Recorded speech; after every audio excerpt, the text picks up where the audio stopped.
Hi, I'm Patrick from Last Records, and today I'm covering the worst deaths ever recorded. I've done a lot of these episodes, but this one is different. From a Spice Challenge streamer attempting to eat 10 ghost peppers in under 2 minutes during a live stream, to a Karen who went dumpster diving, but what she saw cost her everything. It was September 12, 2015, in a cluttered apartment kitchen near a large college campus. The heat made the cramped space stifling, and the scent of hot sauces and dried peppers hung thick in the air. Laptops, ring lights, and a plate of 10 ghost peppers, each measuring close to 1 million Scoville units, sat ready on the counter. Kaylee Lane, 23, had built a reputation as a fearless, extreme spice challenger. Working as a prep cook gave her culinary knowledge and access to specialty ingredients, but most of her income came from hot sauce sponsorships. Despite no formal food safety training, she ignored precautions that professional competitive eaters follow, relying on gradual conditioning while risking cumulative damage to her throat and digestive system. The ghost peppers she ordered were particularly potent, roughly 3 inches long and capable of causing intense irritation to mucous membranes. Capsaicin can trigger throat swelling, respiratory distress, and violent gastrointestinal reactions. Yet Kaylee dismissed warnings from viewers and friends. Her challenges often involved consuming peppers at a rapid pace, prioritizing engagement and sponsorship bonuses over safety. That Saturday afternoon, Kaylee planned to eat 10 ghost peppers in under 2 minutes while live streaming, motivated by a $500 sponsorship bonus and audience encouragement. Despite her roommate offering milk and emergency supplies, she declined, confident in her tolerance. As the stream began, she quickly consumed the first few peppers, but by the fourth, her throat began swelling. Her speech slurred, and the burning intensified, yet she continued, determined to complete the challenge. By the 7th pepper, Kaylee's throat was severely inflamed and her airway dangerously constricted. She began making choking sounds and frantically reached for water, but the liquid only spread capsaicin further. Her movements grew erratic, knocking over the water glass and laptop as panic set in. Viewers posted urgent warnings in the chat, but Kaylee was already beyond responding as her body went into respiratory distress. Kaylee collapsed onto the kitchen floor after choking on partially chewed pepper as swelling rapidly worsened. Jean rushed in, immediately calling 911 and attempting CPR, but the obstruction and severe inflammation made basic life-saving measures impossible. The live stream continued recording until Jean shut off the laptop. Paramedics arrived minutes later to find Kaylee in full cardiac arrest, her throat visibly swollen, and traces of pepper throughout her airway. The coroner confirmed that Kaylee died from asphyxiation due to complete airway obstruction. Severe irritation from capsaicin triggered intense inflammation in the mouth and throat, preventing responders from securing her airway despite rapid intervention.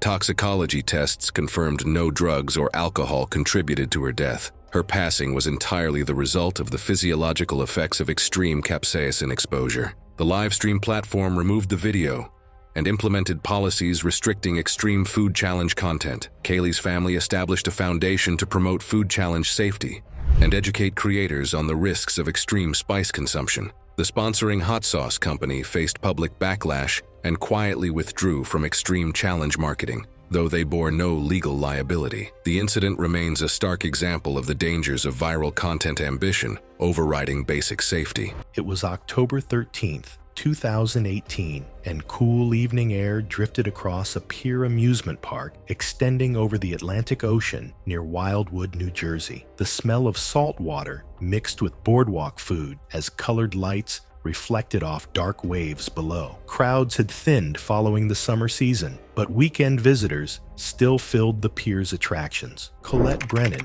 was 51 years old and worked as a commercial real estate broker in the Philadelphia metro area, managing a portfolio of high-value clients on a schedule that regularly exceeded 60 hours per week. Family later described her as driven but increasingly stubborn about addressing recent medical symptoms. Over the previous 6 weeks, she had experienced intermittent severe headaches and vision disturbances, but postponed seeing a physician, attributing the symptoms to stress and lack of sleep. That Saturday evening marked a family celebration for her daughter's engagement, with roughly 12 relatives gathering at the pier for dinner and rides. Her son's 3 children, ages 4 through 8, were among the group. Despite a dull headache that afternoon, Colette had taken over-the-counter pain medication and insisted on joining fully. Around 7:30, The grandchildren asked to ride a classic spinning teacup attraction near the pier's midpoint. The ride featured oversized cup-shaped vehicle on a rotating platform, each capable of independent spinning via a central wheel. The combined motion created disorienting circular movement. Posted signage warned guests with heart conditions, high blood pressure, or neurological issues to avoid the attraction. Colette's daughter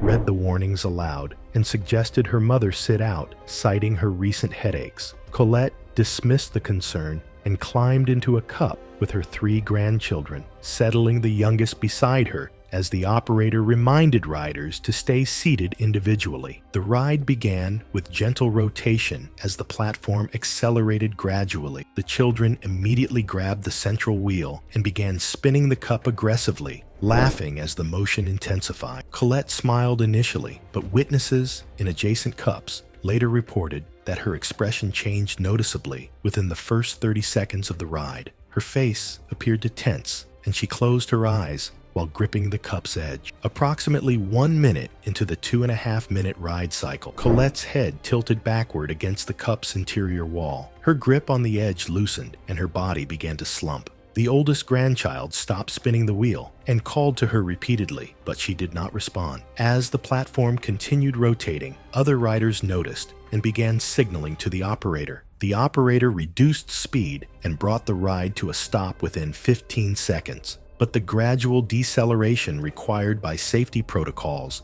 meant the platform completed nearly a full additional rotation before halting. Family members rushed to the cup and found Colette unconscious, her breathing shallow and irregular. The grandchildren were removed immediately, and emergency services were contacted. Paramedics arrived within minutes and found Colette unresponsive with fixed, dilated pupils. She was transported to a nearby medical center where imaging revealed a massive subarachnoid hemorrhage caused by a ruptured cerebral aneurysm. Neurosurgeons determined the damage was catastrophic and non-survivable. The medical examiner concluded that Colette had likely harbored an undiagnosed aneurysm for months or years, with her recent headaches representing warning episodes of minor bleeding. The ride's spinning motion and G-forces triggered the fatal rupture. Her family later established a scholarship fund in her name promoting health awareness. It was July 22, 2017,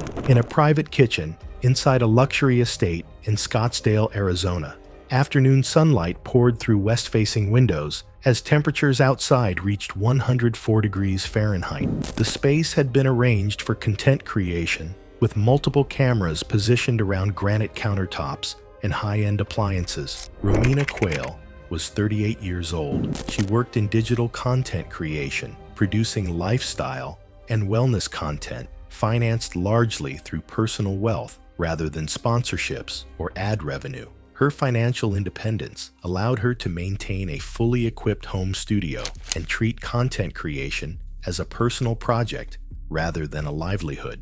Friends described her as energetic and detail-oriented, but prone to multitasking, often moving between activities without pausing for cleanup or safety checks. Her videos frequently featured elaborate recipes prepared while she addressed multiple topics at once. Earlier that morning, Romina had dealt with a pest control issue in her storage area using a concentrated, restricted-use liquid pesticide supplied through her estate's maintenance accounts. The container remained open on the kitchen counter while she worked, positioned near her food preparation space. Although the bottle was clearly labeled with warning symbols and handling instructions, she had handled the concentrated liquid directly and did not wash her hands or clear the workspace before transitioning into cooking. Residue from the chemical remained on the counter surface near the preparation area. She began filming a dessert segment featuring melted chocolate. Her routine involved frequent taste testing using her finger, a signature element that viewers expected. The chocolate had been heated to the proper consistency and sat in a ceramic bowl near the edge of the counter. She positioned herself between the chocolate and the chemical container, with both items within easy reach. Romina dipped her finger into the melted chocolate, a motion she had performed countless times during previous recordings. Unbeknownst to her, residue from the chemical had transferred onto the rim of the bowl, and into the chocolate during preparation. She brought her finger to her mouth and immediately reacted to a sharp, chemically bitter taste. Within several minutes, nausea set in, and she stepped away from the counter, reaching for a towel. Vomiting began and continued in waves. Over the next several minutes, her hands began to tremble, followed by muscle spasms that spread from her arms through her torso. Breathing became increasingly labored and irregular. She attempted to reach her phone, but collapsed onto the kitchen floor before making contact. Respiratory distress worsened as the effects progressed, and breathing eventually ceased. Portions of the incident were later recovered from recorded footage, including the food preparation segment and the initial onset of distress. The recording stopped before the collapse. No one else was present in the residence at the time. Emergency responders were called by a neighbor who had noticed the front door standing open hours later. They found Romina unresponsive on the kitchen floor. No pulse was detected. The scene showed clear evidence of chemical contamination. Residue from the pest control liquid was found on the kitchen counter, the rim of the chocolate bowl, and on Romina's hands. Toxicology analysis confirmed the presence of the chemical compound in her system at lethal levels. The container was examined and found to match the substance detected. The medical examiner determined the cause of death to be accidental poisoning through ingestion of a concentrated pesticide. The sequence of events was reconstructed using the recorded footage, which showed the contamination occurring during the taste testing process. No criminal activity was suspected. It was May 8, 2021, when morning sun illuminated the Oregon coastline as a chartered helicopter prepared for departure from a private airfield outside Portland. The sky was mostly clear with scattered clouds, and forecasts predicted light winds. The aircraft was a 4-seat touring model operated by a small charter company specializing in scenic coastal flights. Dashton Eckerd was 51 years old and managed a private investment fund focused on commercial real estate. His net worth exceeded $200 million. Colleagues described him as increasingly preoccupied with social media presence, regularly posting images from travels to project success and exclusivity to business contacts and high net worth acquaintances. He had booked the helicopter tour to capture aerial photographs of dramatic sea cliffs and rock formations for posting to his accounts. He had communicated in advance his desire for close proximity shots that would be visually striking and unlike typical tourist photography. The pilot, Garrett Luval, was 38 years old with approximately 4,000 hours of flight experience, though he had been with this charter company only 7 months and had limited coastal flying experience in the region. Safety protocols required maintaining safe distances from terrain and refusing requests that compromised safety. The flight departed shortly after 10 that morning, with Dashton occupying the front passenger seat. The route followed the coastline southward, passing over beaches and forested headlands. For the first 30 minutes, the flight proceeded normally. Dashton photographed through the window while the pilot maintained standard altitude and distance. As they approached a section featuring sheer rock faces rising over 400 feet above crashing surf, Dashton became increasingly vocal about dissatisfaction with angles and distance, stating repeatedly that the shots were too distant and lacked impact. According to the flight data recorder, Dashton asked multiple times if the pilot could position closer to the cliff face. The pilot initially declined, explaining policy and safety considerations required maintaining clearance from vertical terrain, particularly coastal areas where wind conditions changed rapidly. Dashton persisted, offering additional payment and arguing he had specifically chartered the flight for close proximity photography. The pilot hesitated but eventually agreed to move somewhat closer, stating he wouldn't approach beyond what he considered a reasonable safety margin. The helicopter moved toward the cliff face, maintaining altitude roughly level with the upper rock edge. As the aircraft was positioned approximately 150 feet from the vertical wall, it encountered a sudden downdraft caused by wind deflecting off the cliff structure. The effect was immediate and powerful, pushing the helicopter downward and toward the rock face simultaneously. The pilot attempted to counter with increased power and forward movement away from terrain, but the downdraft's intensity exceeded the helicopter's climb performance in those conditions. The aircraft descended rapidly while being pushed toward the cliff. The tail rotor struck an outcropping near the cliff face. The impact destroyed the tail rotor assembly instantly, eliminating directional control. The helicopter began spinning violently while descending. Within seconds, the main rotor struck the rock wall, and the aircraft crashed into a narrow rocky area at the cliff's base, where waves surged. Multiple witnesses along the coastal trail observed the final moments and immediately contacted emergency services. Coast Guard rescue teams were dispatched, but the location required approach by sea through heavy surf and complex rock formations. Rescue personnel reached the crash site approximately 45 minutes after impact. Both occupants were found deceased in the wreckage. The medical examiner determined both deaths resulted from massive blunt force trauma. The Federal Aviation Administration investigated, concluding the pilot had operated closer to terrain than recommended, likely due to client pressure, and encountered unpredictable coastal wind conditions. The charter company faced multiple lawsuits and ceased operations permanently within 8 months. It was November 6, 2018. The evening traffic in Hanoi's Old Quarter moved in its usual chaotic rhythm, motorbikes weaving through narrow streets under fading light. Pham Quang Huy, a 23-year-old delivery courier, wove through the congestion with practiced ease, unaware that the next 3 minutes would claim 2 lives and change multiple families forever. Huy had worked as a motorbike courier for a regional food delivery service for 18 months, completing hundreds of deliveries across Hanoi's dense urban landscape. He earned barely enough to share a cramped apartment with 3 other couriers, supplementing his income through weekend racing bets organized in industrial parking lots. His social media showed dozens of videos performing wheelies, no-handed riding, and standing on his seat while moving, all filmed by other couriers who encouraged his behavior. The delivery service had issued 2 written warnings about unsafe riding after customer complaints, but enforcement was lax in an industry where speed determined earnings. Motorbike courier work in Hanoi demands navigating some of the world's densest traffic, where millions of scooters and motorcycles share narrow streets with cars, buses, and pedestrians. Riders must maintain constant awareness of shifting gaps, sudden stops, and road debris while balancing insulated delivery bags that affect handling. That evening, Huy had completed 6 deliveries and was riding back through the Old Quarter around 7:15 in the evening. Traffic was particularly heavy due to rush hour congestion. Multiple witnesses later reported seeing Huy weaving aggressively between vehicles, apparently trying to impress a group of younger couriers riding nearby. One courier shouted at him to stop showing off, but Huy ignored the warning. While traveling approximately 10 miles per hour, Huy stood fully upright on his scooter's seat, arms extended like wings for balance. His helmet camera captured the moment,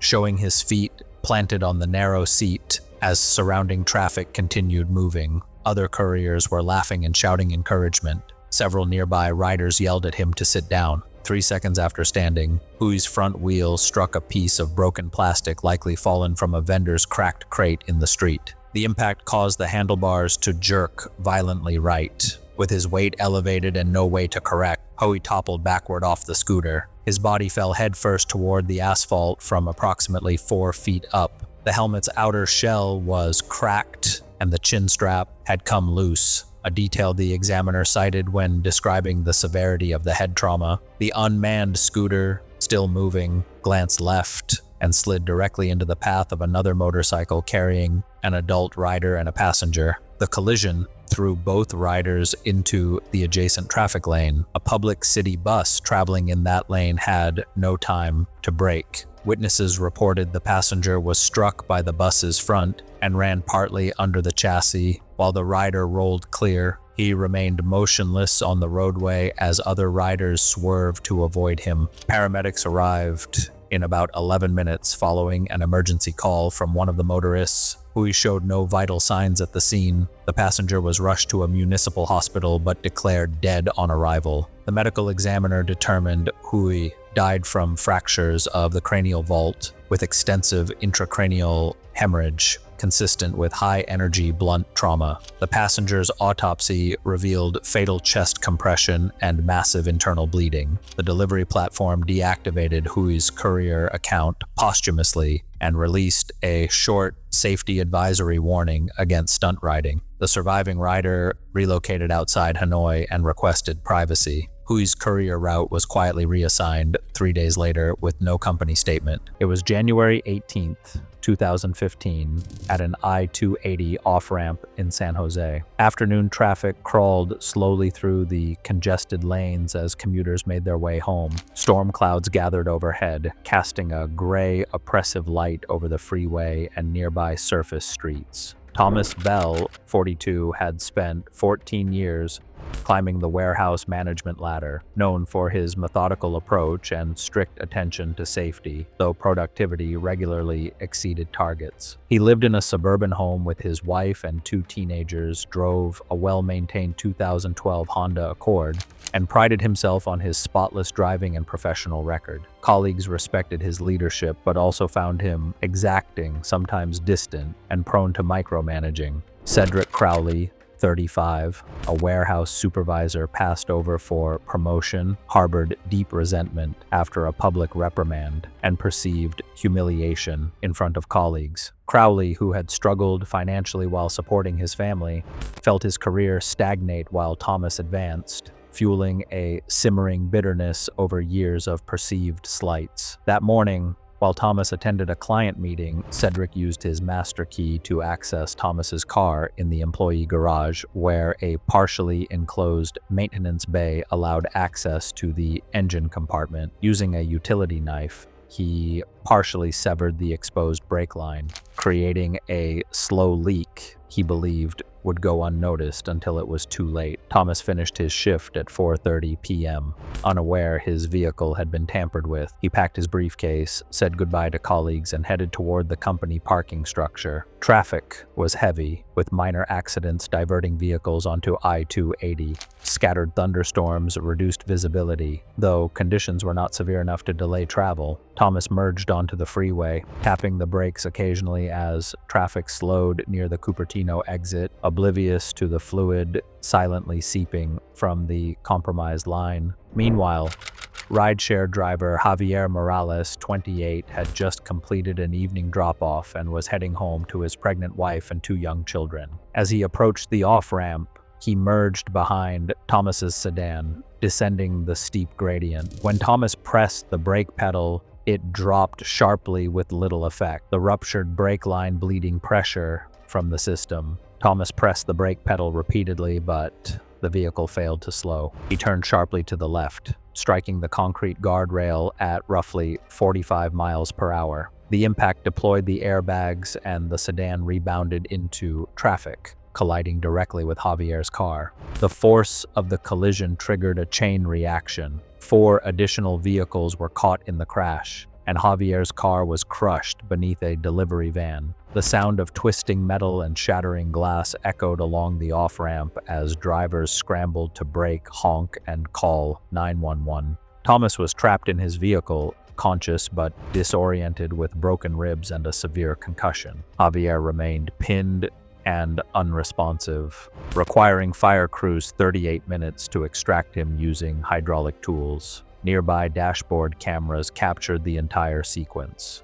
The coroner determined Javier Morales died from massive internal injuries caused by chest compression, including punctured lungs and ruptured organs, leading to rapid internal bleeding. Thomas Bell survived but developed severe PTSD and took early retirement. Investigation revealed brake fluid residue consistent with deliberate sabotage, and security footage captured Cedric Crowley near Thomas's car before the incident. Cedric was arrested within hours and initially charged with first-degree murder, though prosecutors later acknowledged difficulty proving intent to kill rather than to damage the vehicle. Cedric Crowley ultimately pled guilty to manslaughter and sabotage, receiving a 20-year prison sentence. The ride-share driver's family later established a memorial fund promoting automotive safety awareness, while Thomas Bell retired early following the crash. The investigation concluded with confirmed sabotage as the sole cause of the multi-vehicle collision. It was May 3rd, 2016. The evening air in Seoul's Gangnam district was warm and still, apartment windows glowing with yellow light as residents settled into their Tuesday night routine. Han Jun-seo, a 21-year-old business student, returned to his 6th-floor shared apartment after classes, unaware that what should have been another ordinary evening with his 3 roommates would end horribly. Jun Seo was in his third year at a private university, studying marketing while working part-time at a convenience store to help cover rent. His roommates described him as easygoing and perpetually good-humored, the type who laughed off minor annoyances and never took offense. He'd grown up in Busan before moving to Seoul for school, sharing the cramped 650-square-foot apartment with fellow students he'd met through a university housing board. The balcony, where they often smoked and talked, overlooked a narrow courtyard lined with parked vehicles. The railing stood just 38 inches high, below many modern commercial safety standards of 42 inches. Late-night pranks had become routine entertainment in the apartment. Previous weeks had featured fake spiders, jump scares, and harmless tricks that provoked brief shouts followed by laughter. That evening, Jun Seo's roommates decided to stage an elaborate ghost prank involving dimmed lights, pre-recorded scratching sounds, and a dining chair rigged with line threaded through ceiling hooks. The plan required Jun Seo to stand near the balcony while they manipulated the chair from an adjacent room, making it appear to move on its own. The setup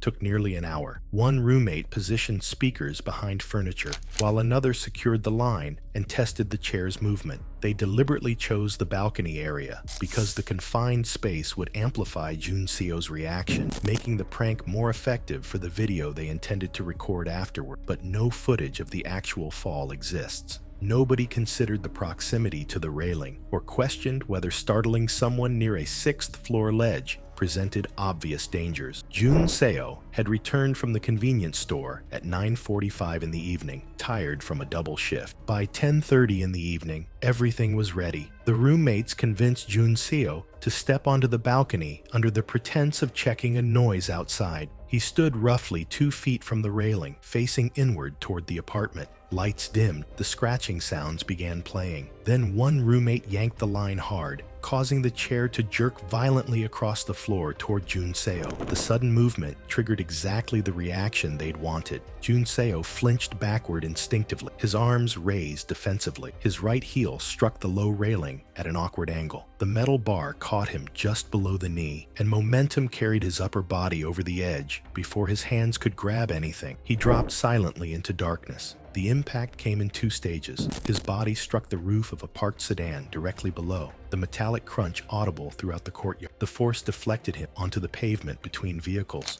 where he landed face down. A neighbor in the building across the courtyard, standing on her own balcony, witnessed the entire fall and immediately dialed emergency services. Paramedics arrived within 8 minutes, but pronounced Jun Seo dead at the scene. The medical examiner's report identified catastrophic skull fractures and chest injury, including multiple rib fractures and a ruptured aorta, consistent with high-energy impact. The report concluded death occurred at or immediately after the initial impact. Police interviewed all 3 roommates, who provided consistent accounts describing the prank. Investigators considered charges of criminal negligence, but prosecutors ultimately declined to file charges. The university conducted an internal review, and roommates faced disciplinary action. The building management company installed higher balcony railings across all units within 6 weeks, following inspection and guidance to meet current safety codes. It was January 9th,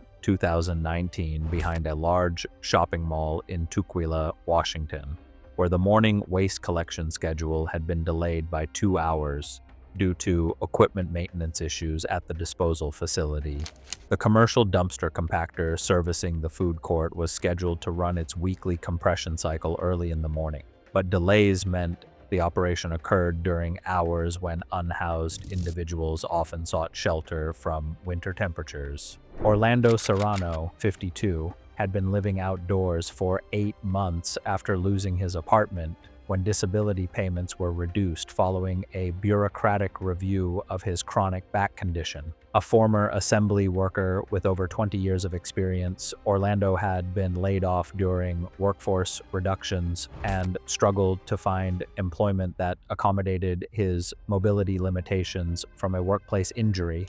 He carried his belongings in a worn military-style backpack and knew the schedules of waste collection routes throughout the region. Orlando often sheltered inside large commercial dumpsters during severe weather, preferring the enclosed spaces behind behind major retailers where security personnel rarely patrolled early in the day. Commercial waste compactors operate through hydraulic systems that compress refuse to a fraction of its original volume, reducing collection frequency and transportation costs. The facility's compactor was capable of exerting tens of thousands of pounds of force through a hydraulic ram, moving steadily downward. Safety protocols required operators to inspect containers before initiating compression cycles, but time pressures often led to abbreviated visual checks. Once activated, the compactor continued until maximum compression was reached or an emergency stop was triggered. Orlando had spent the night inside the food court dumpster after temperatures dropped to 22 degrees, with wind chills below zero.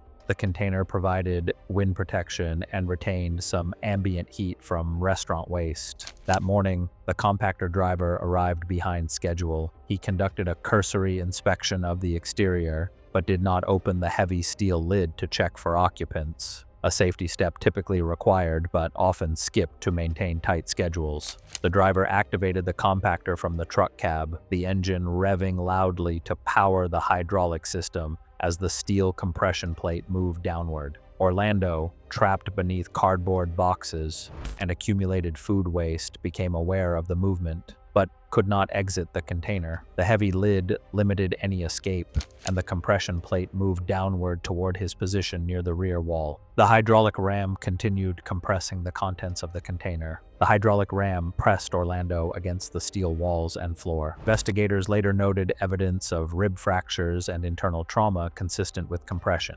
The programmed compression cycle continued until the operator completed the scheduled compaction, unaware that a person was inside the container. A security guard conducting her morning patrol noticed unusual sounds and approached the compactor. Hearing what appeared to be human vocalizations mixed with mechanical noise, she ran to the truck and demanded the machine be stopped. The emergency stop was activated, but Orlando had already suffered significant compressive injuries. Paramedics arrived shortly afterward and found him unresponsive. The regional medical examiner determined death resulted from catastrophic internal injuries caused by compression, including fractured ribs, organ damage, and severe internal bleeding. Compression injuries led to respiratory failure during the compaction cycle. The waste collection company implemented mandatory container inspection protocols and installed audible alarms on all compactor units.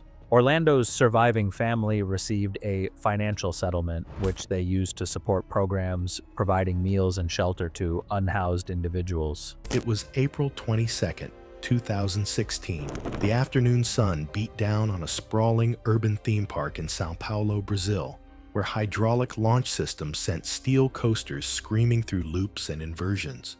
Renato Alves, 41, was recently divorced after 8 years of marriage.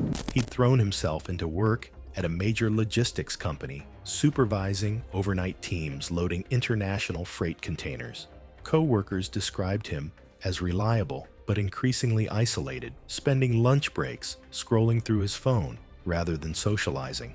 The hydraulic launch coaster, where Renato queued, operated on a simple but violent principle.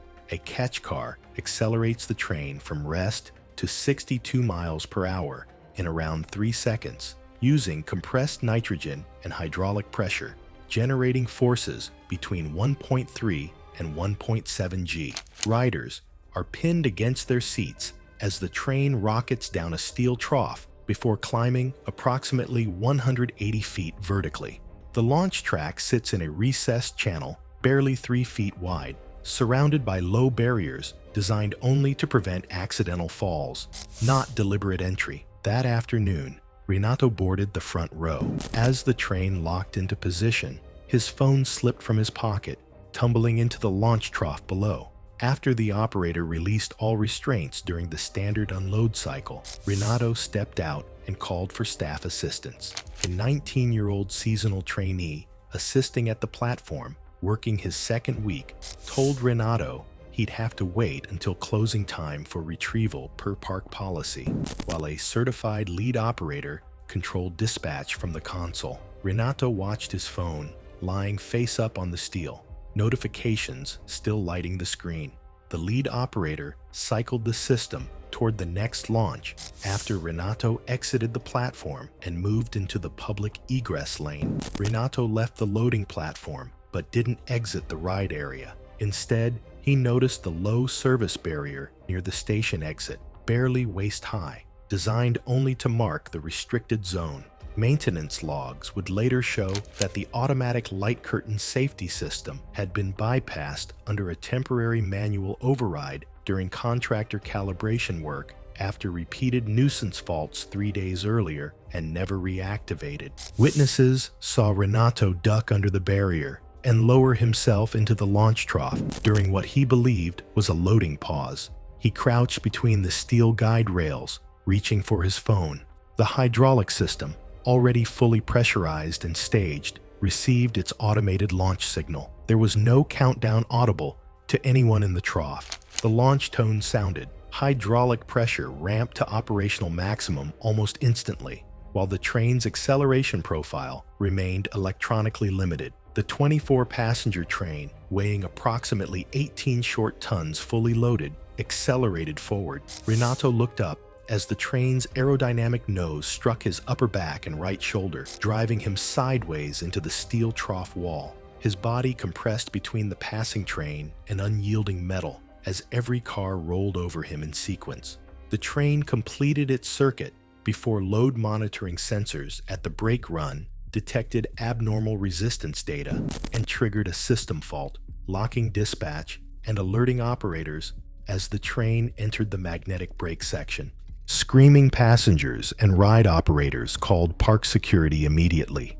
On-site medical staff arrived and requested municipal emergency services, which arrived within 9 minutes. Protocol prevented anyone from entering the trough until the train was manually moved to a maintenance bay, requiring hydraulic accumulators to be vented, electrical systems locked out, and the train winched clear, a process requiring 23 additional minutes.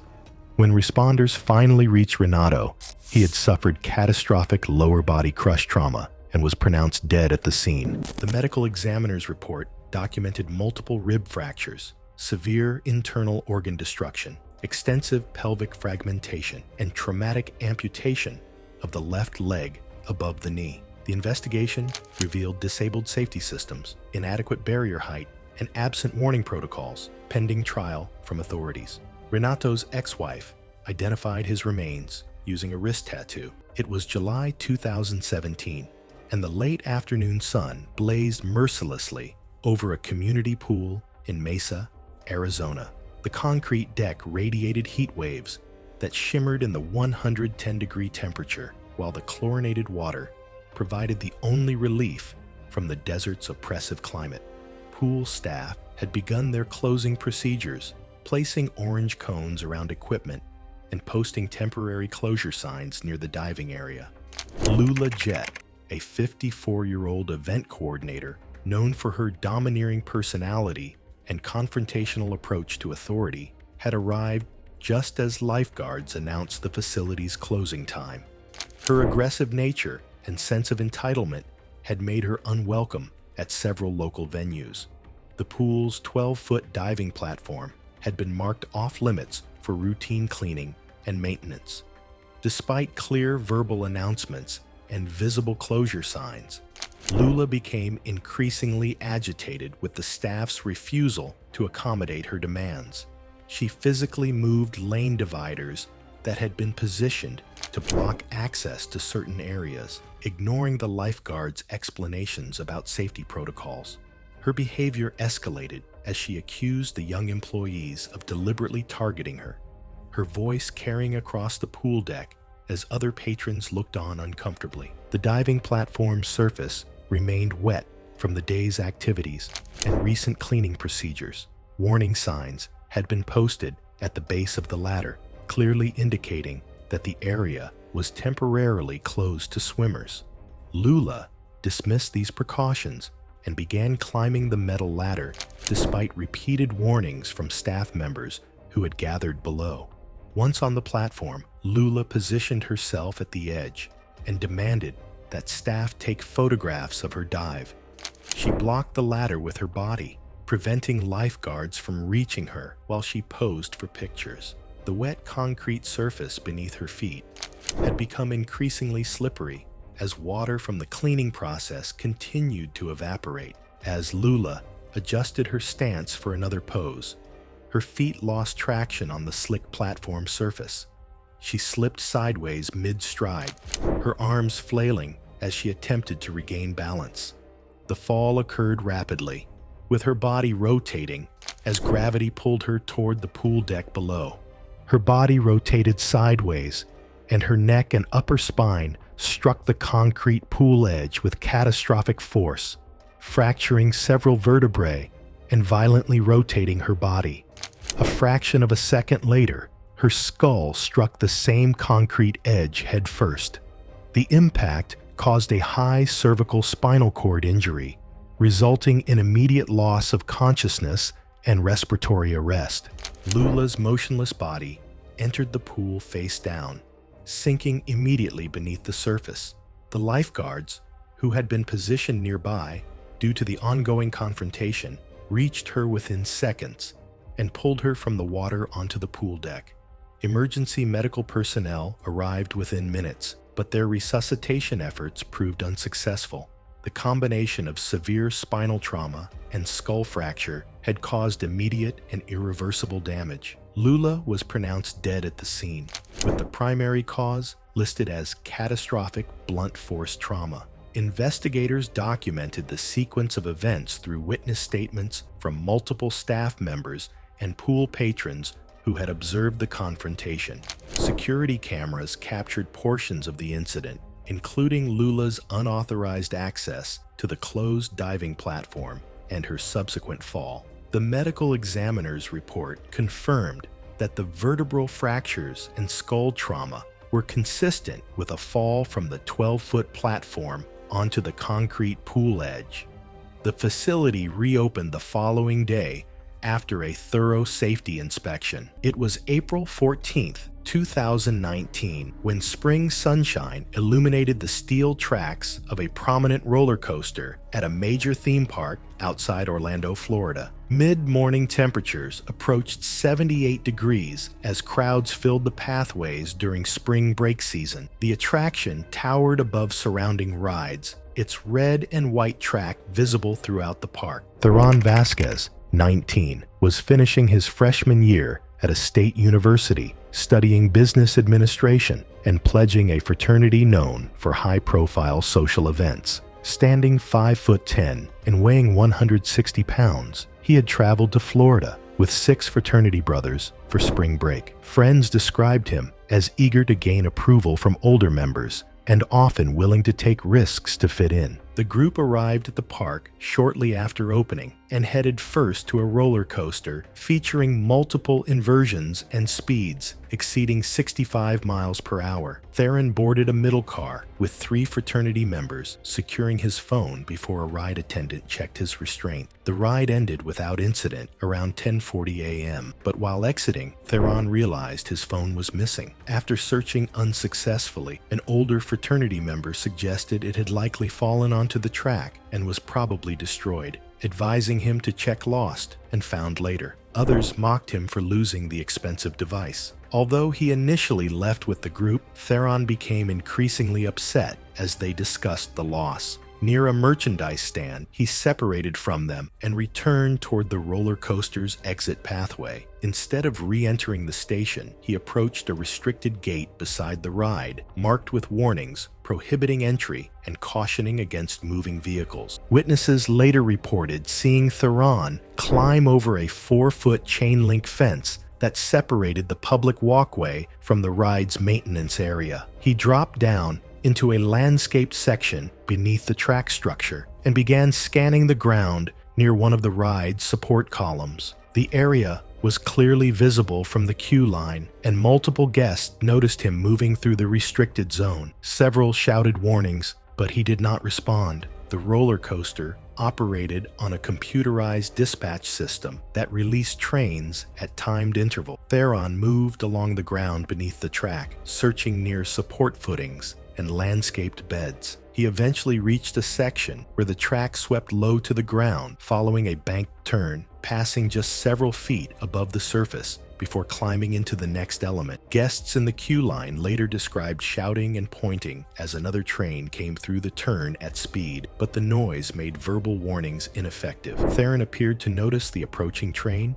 and moved toward the perimeter fence. As he did, he stepped into the ride's clearance envelope, the three-dimensional space surrounding the track, designated for vehicle passage. The train's outer edge struck him at approximately 55 miles per hour as it swept through the low clearance turn. The collision threw his body approximately 30 feet, where it landed in a planter bed adjacent to the queue line. Ride sensors detected the impact immediately, triggering an automatic emergency stop that halted all trains on the circuit. Guests in the queue screamed, and park security reached the location within minutes. Theron was unresponsive with catastrophic injuries visible to witnesses before security personnel established barriers and cleared the area. Paramedics pronounced him dead at the scene. The medical examiner determined the cause of death to be massive blunt force trauma, with injuries including skull fractures, complete spinal cord transection, and extensive internal organ damage. Park surveillance footage reviewed by investigators confirmed Theron had entered the restricted area independently and without authorization. His fraternity brothers provided statements confirming his phone had been lost during the ride. The park later installed additional fencing and surveillance systems around the ride's perimeter, and warning announcements were added to the queue line addressing the dangers of track intrusion. It was August 14th, 2018, on a remote tidal flat near Wellfleet on Cape Cod's outer shore. Morning fog clung to marsh grass and exposed sandbars, soon to be swallowed by the incoming tide.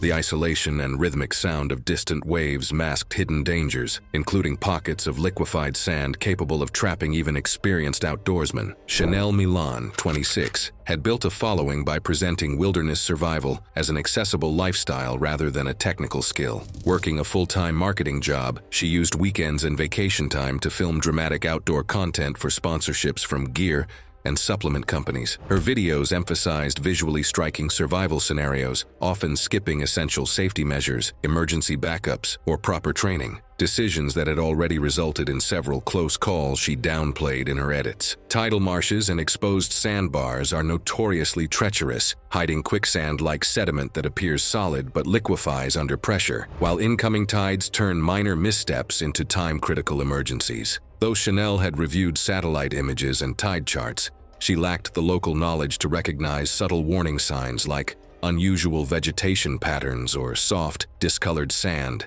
and she dismissed fishermen's warnings about unstable ground and tidal hazards. That morning's shoot required her to demonstrate survival skills for dramatic sponsor-driven footage, and she began filming as her camera operator remained on stable dune grass. Carrying heavy camera and drone equipment, she moved across the sandbars until she found what looked like the perfect location where marsh grass met open sand, unaware that liquefied pockets lay just beneath the surface. While crossing a 50-foot section of marsh, Chanel stepped into a pocket of unstable marsh sediment that trapped her right leg and prevented her from pulling free. Panic and flailing caused the material to liquefy further, while the weight of her gear accelerated her descent. Within minutes, she was immobilized in place as the rising tide began covering the surrounding sand, the rising tide adding water pressure and destabilizing the sediment further, making movement nearly impossible. Her friend attempted to call for help and launched the drone to maintain visual contact, but weak cellular reception and the remote location delayed emergency response. Over the next 20 minutes, she remained trapped as the incoming tide steadily rose, flooding the surrounding marsh and limiting any chance of movement. As the water level continued to increase, she slipped below the surface and was no longer visible from shore. Rescue teams arrived more than 30 minutes later, but were unable to recover her immediately, requiring specialized equipment to safely extract her from the saturated sediment.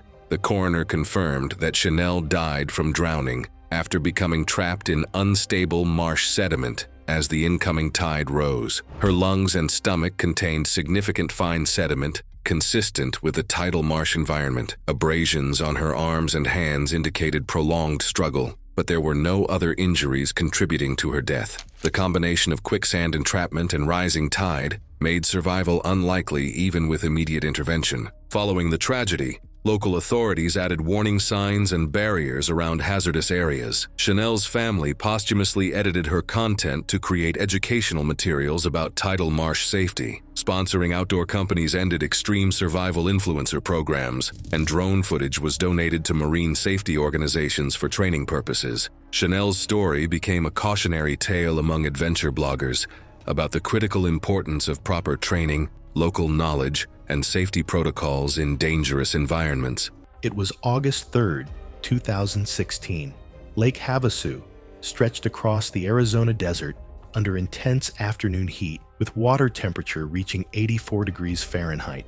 The surface reflected harsh sunlight, creating glare that reduced visibility across the crowded waterway. Air temperature held at 108 degrees.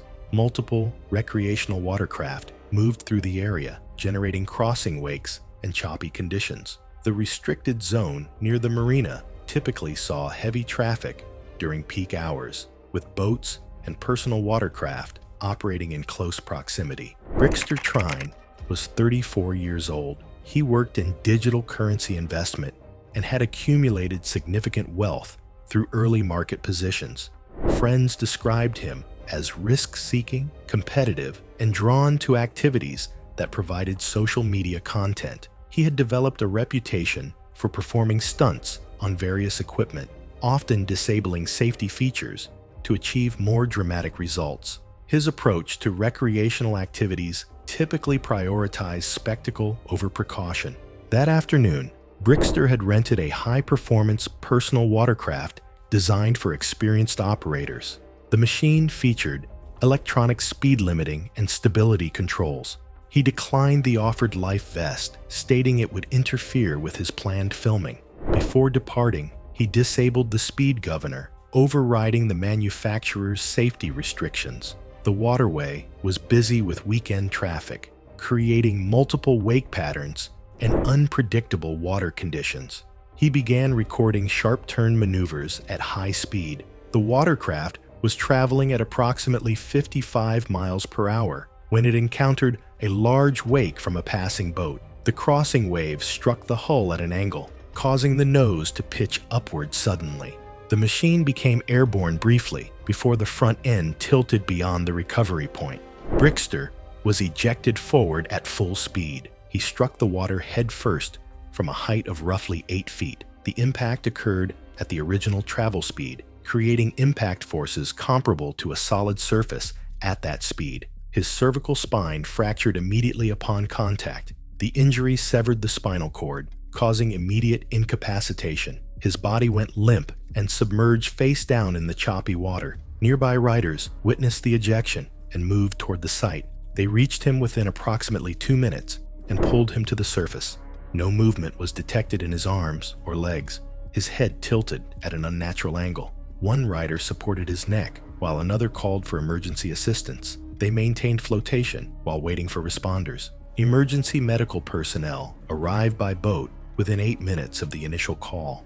They transferred Brixter to a backboard and transported him to shore. No pulse was detected during the transfer. Resuscitation efforts were attempted but produced no response. He was pronounced dead at the marina. The medical examination revealed a complete fracture of the second cervical vertebra, consistent with high-speed water impact. The injury caused catastrophic spinal trauma, leaving him immediately incapacitated and unable to protect his airway. Water was present in the lungs, indicating secondary drowning after the initial trauma. The personal watercraft was recovered and inspected. All mechanical systems functioned properly, but the speed-limiting device had been deliberately bypassed. Witness accounts confirmed the sequence of events from the wake encounter through the recovery efforts. The investigation determined that the combination of excessive speed and the disabled safety systems had contributed to the severity of the accident. The case was ruled accidental death due to cervical spine fracture with drowning. Authorities noted that proper safety equipment and adherence to speed limits could have prevented the fatal outcome. It was August 19, 2017, when late afternoon heat pressed down on a private estate outside Scottsdale, Arizona. The property covered 42 acres of desert landscape with high walls securing the perimeter. The nearest neighboring property lay over a mile away, and the isolation was absolute. Revel Kendrick was 52 years old and had built her wealth through a chain of boutique luxury hotels across the Southwest and Southern California. Her net worth was estimated at $120 million.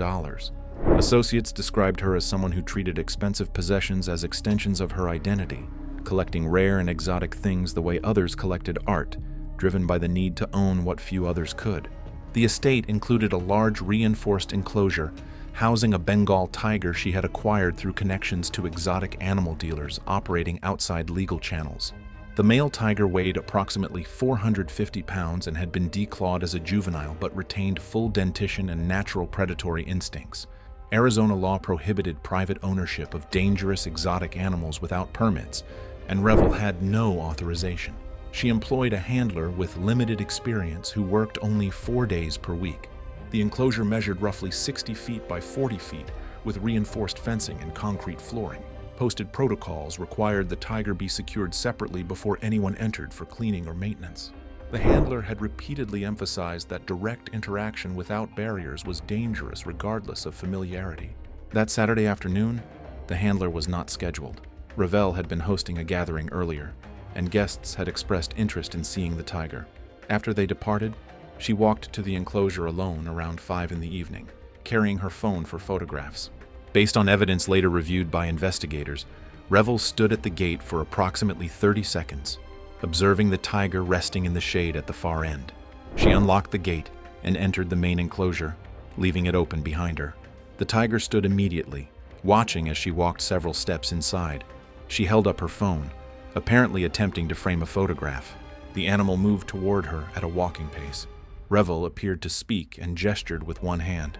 The tiger's pace increased suddenly as it covered the final 20 feet, launching into a full charge. Revel turned toward the gate but had taken fewer than 3 steps before the animal struck her from behind, driving her to the ground.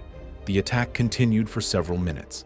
The security system alerted estate staff when the gate opened, and a groundskeeper responded within approximately 4 minutes. He observed the ongoing attack from outside and immediately contacted emergency services while attempting to distract the animal. The tiger eventually disengaged and moved to the opposite side. The groundskeeper entered cautiously, found Revel unresponsive with extensive injuries, dragged her from the enclosure, and began applying pressure to wounds while waiting for paramedics. Emergency responders arrived within 18 minutes and found Revel in critical condition with massive trauma to her neck, chest, and upper body. Resuscitation efforts were initiated, but she had lost a catastrophic amount of blood and showed no signs of circulation. She was pronounced dead at the scene. They later determined death resulted from exsanguination due to multiple deep bite wounds and severe crushing trauma to soft tissue, with fatal injuries to the neck, severing major blood vessels, and causing rapid blood loss. Animal control tranquilized and transported the tiger to a wildlife sanctuary. Investigators reviewed security footage and interviewed staff, confirming Revel had entered alone without securing the animal. Her illegal ownership was documented, though no charges could be filed posthumously. The property was sold within 6 months, and the tiger was permanently relocated.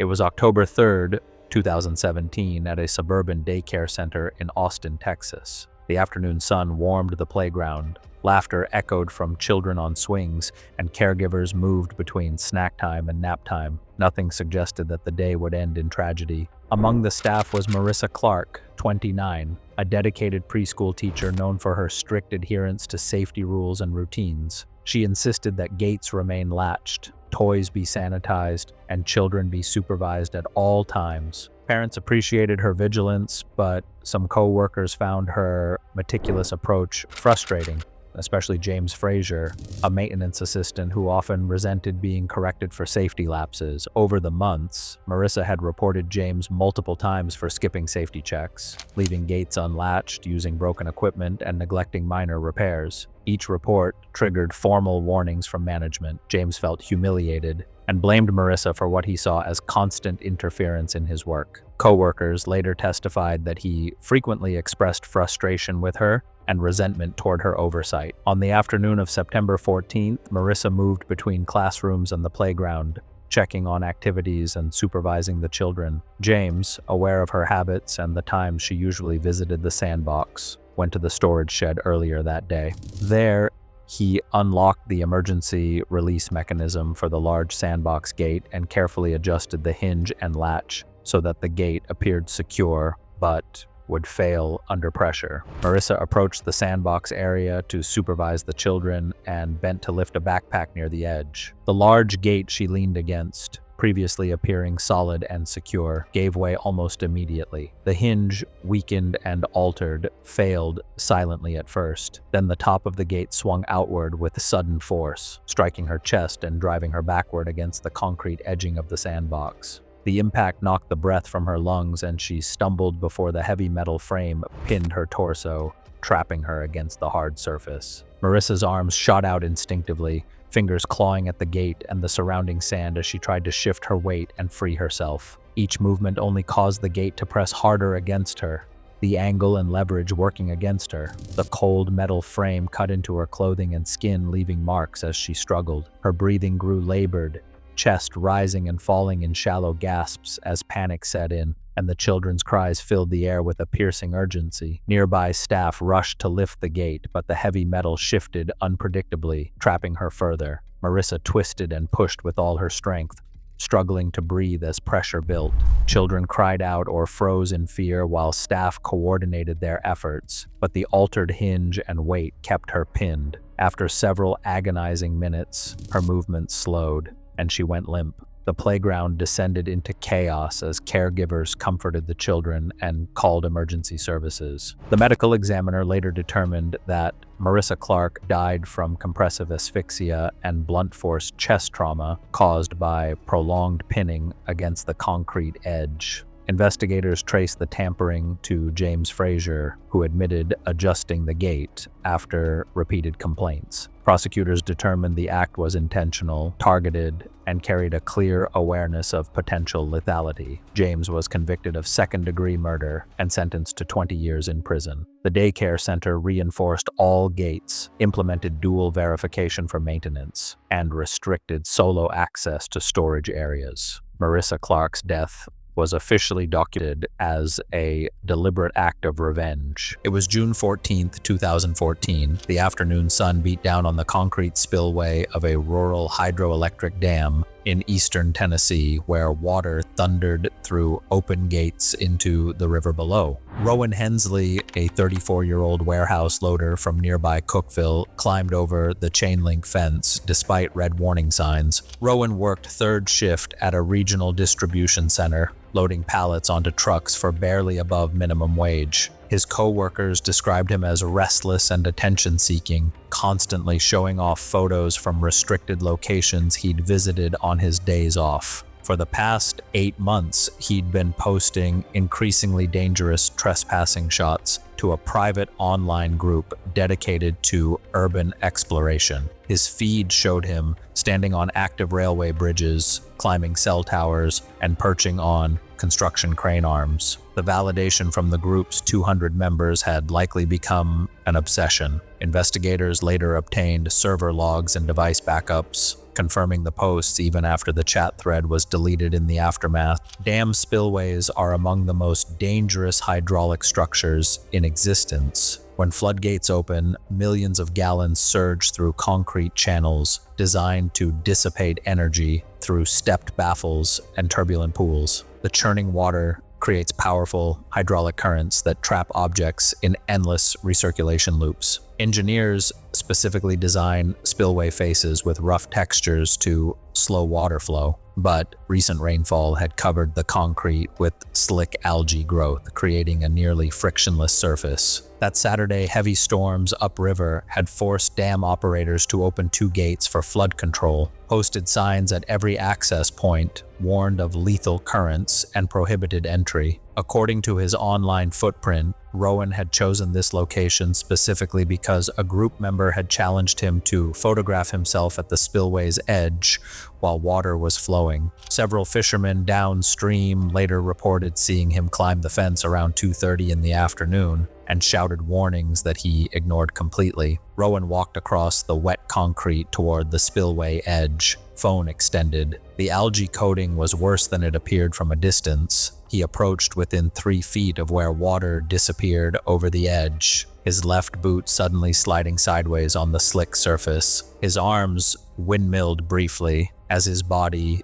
tilted forward. Then he dropped feet first into the torrent. The fisherman watched him strike the angled spillway face 12 feet down, his body ragdolling as the current accelerated him downward. He hit the first concrete baffle with his ribcage. The second baffle caught his legs, spinning him violently. His head struck the third baffle before he disappeared into the churning pool at the base, where whitewater buried him from view. He briefly surfaced 30 feet downstream before being pulled under again. One fisherman immediately called emergency services. A local ambulance and the county swiftwater rescue team arrived 45 minutes after the call, but spent hours waiting for the dam operator to reduce flow in stages before attempting recovery. Nearly 2 hours later, Rowan's body was found partially submerged against a jagged rock outcropping. The medical examiner noted that death resulted from combined shock and hemorrhage, with no single injury being immediately fatal, but the accumulation proving unsurvivable. External abrasions and minor facial lacerations were consistent with impact against concrete baffles. The private group's administrators deleted the entire chat thread within 6 hours of his death, and the community disbanded completely by the following week. A small funeral was held at a local chapel in Cookville, attended mostly by immediate family and a few co-workers. It was December 11th, 2015. The commercial district of Dubai hummed with afternoon activity as workers at a regional food distribution warehouse prepared for the weekend shift change. The temperature outside hovered near 75 degrees, but inside the facility's cold storage units, it was a different world entirely. Omar Haddad was a 32-year-old inventory supervisor who had worked at the warehouse for 6 years. He came from a traditional family in Sharjah and took pride in doing everything by the book. His co-workers described him as inflexible and quick to report violations, no matter how minor. Omar's rigid enforcement extended beyond safety protocol. He documented tardiness, criticized packing methods, and had gotten 2 employees written up for eating near inventory zones. His supervisors valued his attention to detail, but his colleagues saw him as self-righteous and impossible to please. The tension had been building for months. That Friday afternoon, 4 co-workers decided Omar needed to be taught humility. They waited until he entered the walk-in freezer during his routine inspection. Walk-in freezers operate at -10 to -20 degrees Fahrenheit, requiring proper PPE and buddy system. Workers must understand that prolonged exposure without gear causes rapid hypothermia, while the heavy insulated doors require emergency releases accessible from inside. Omar had recently filed formal complaints about employees propping doors open and leaving forklifts unattended. Management sided with him each time, creating resentment among the team. As Omar stepped inside to verify temperature logs, they moved quickly. 2 men positioned themselves against the exterior door handle, holding it shut from outside. They planned to release him after 5 minutes, just long enough to scare him. Security cameras outside the freezer captured them, laughing and checking their phones while the door swung inward, showing their grip on the handle and the door slowly closing. The interior camera, designed for industrial cold conditions, recorded Omar moving inside despite the frigid temperature. Inside the freezer, Omar realized immediately what was happening. The metal door remained sealed despite his efforts. The temperature sat at -15 degrees, and his breath formed clouds in the frigid air. He wore only his standard uniform, no cold weather gear. Panic took over as the cold bit into his exposed skin. He rushed toward the interior emergency release mechanism mounted near the back wall. The floor tiles had accumulated condensation from the humidity difference when the door opened earlier. Omar's rubber-soled work shoes lost traction as he rushed toward the release. His feet went out from under him mid-stride, sending him sideways with significant force. His right temple struck the angled lip of a metal storage shelf at full momentum. He collapsed immediately, motionless, with a severe head wound. When the co-workers opened the door 4 minutes later, Omar lay motionless. One worker immediately called emergency services, while another attempted CPR. Paramedics arrived within 8 minutes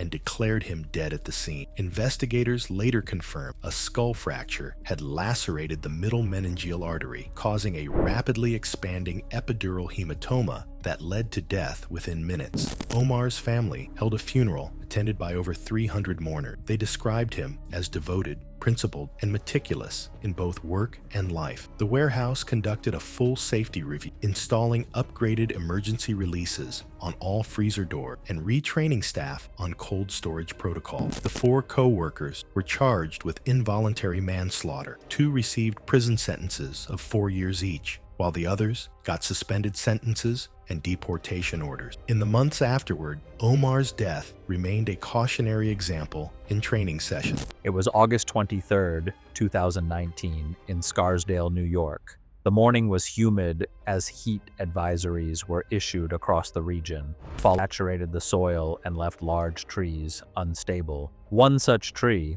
an 80-foot white oak, had begun shifting toward a nearby home, prompting its removal.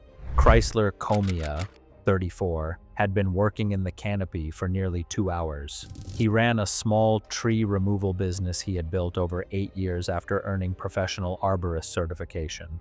Known as a meticulous climber who refused to subcontract high-risk removals, Chrysler handled complex jobs himself, supporting his pregnant wife and 6-year-old son through high-end residential contracts. His reputation for precision work without property damage had earned steady referrals throughout Westchester's wealthiest neighborhoods. The homeowner had obtained multiple estimates. Chrysler's bid was $8,400, a job large enough to cover 2 months of equipment payments and health insurance premiums. Tree removal required systematic dismantling from top to bottom using climbing spikes, safety ropes, and chainsaws while suspended dozens of feet above ground. Chrysler wore a climbing harness connected to a flip line around the trunk with a backup safety rope anchored higher in the canopy. His Husqvarna 372XP chainsaw, weighing 14 pounds when fueled, hung from his hip on a separate lanyard. The oak's trunk measured 4 feet in diameter, requiring careful limb removal to prevent massive sections from striking the nearby house or him during a controlled fall. At any misstep, a single cut could leave him exposed high above the ground, with little chance to react. The morning's work proceeded normally as Chrysler removed upper branches. As the afternoon heat intensified, he began dismantling the final large limbs roughly 25 feet above the ground. The homeowner requested the work be completed before evening preparations began. Below, Chrysler's assistant, Joaquin Mariles, operated the wood chipper, while Chrysler prepared to cut a 12-inch diameter branch extending toward the house. The homeowner specifically insisted that this limb be removed in one piece, increasing the inherent risk of the operation. Chrysler positioned himself on the trunk's opposite side and began his undercut, a standard technique to prevent bark stripping.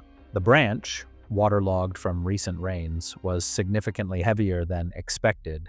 As his saw completed the relief cut, the decayed outer bark at the branch's base sheared under the lateral load, causing the trunk to shift and the flip line to slip slightly. The sudden movement sent Chrysler swinging laterally before his backup rope caught him, but the momentum slammed him into the trunk with considerable force. The impact drove Chrysler's torso against the oak's trunk, fracturing several ribs and forcing the air from his lungs. Witnesses later reported that he struggled to regain his breath as the chainsaw, secured by its lanyard, struck his left shoulder, causing a severe arterial injury. Blood loss began immediately, leaving him suspended and unable to secure himself or descend. Suspended approximately 15 feet above the ground and tangled in his safety rope, Chrysler remained conscious briefly, showing signs of severe distress before becoming unresponsive.